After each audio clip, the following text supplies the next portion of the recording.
In this short training, I'm going to be showing you how to add a coupon.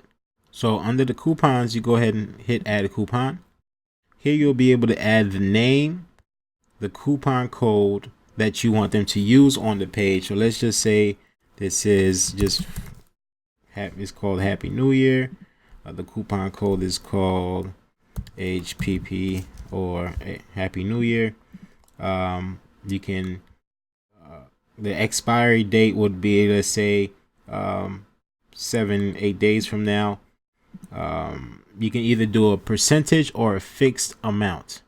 Okay, so if it's percentage, then you would put, let's say, 25. You put 25 and then it will calculate, it will do the percentage.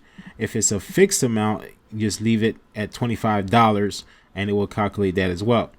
So if it's active, make sure that it's active. And if you don't want it to be active anymore, maybe you want to use it later or something like that, you can make it inactive. But you would put active, and then you would select the course that you want this coupon to be added to. So when you're advertising and marketing, you give them the coupon code. When they get to the website, they'll be able to enter it and then get the discount, $25 or 25% discount on the selected purchase, on the selected item. So after that, you just hit save, and your coupon will be there for you to begin to give it to your potential clients. I'll see you on the next module.